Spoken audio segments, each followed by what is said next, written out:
आणि आता पाहूया टॉप 9 मोठ्या राजकीय बातम्या। फरार आरोपी गोट्या गीतेनं जितेंद्र आव्हाड यांना धमकी दिली। जितेंद्र आव्हाड वंजारी समाजाचे नाहीत, आव्हाडांना महागात पडणार। मकोका आणि महादेव मुंडे हत्या प्रकरणातील संशयित फरार आरोपी गोट्या गीतेनं स्वतःचा व्हिडिओ व्हायरल केला। गोट्या गीते मला अनेक दिवसांपासून धमकी देतोय। गोट्या गीतेच्या धमकीला मी भीक घालत नाही, जितेंद्र आव्हाड यांचा प्रत्युत्तर।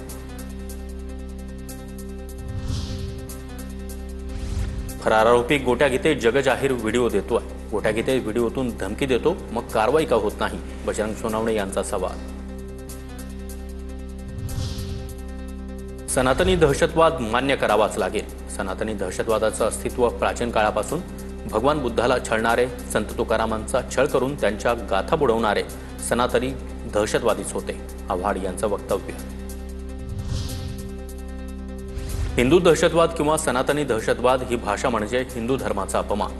मतांसाठी महाराष्ट्राचं वाटोळ करू नका, नितेश राणे यांचा आव्हाडांना इशारा।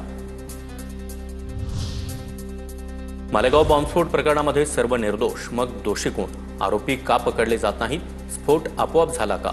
शंकराचार्य अविमुक्तेश्वरानंद यांचा सवाल। मालेगाव प्रकरणामध्ये लोक दोषमुक्त याची महाविकास आघाडीच्या नेत्यांच्या मनात चीड।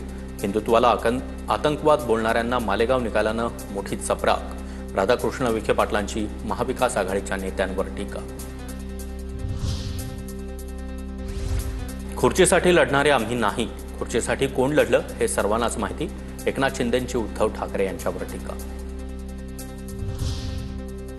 नंदुरबारमधील भाजप आणि शिंदेंच्या शिवसेनेतील वाद पुन्हा एकदा समोर।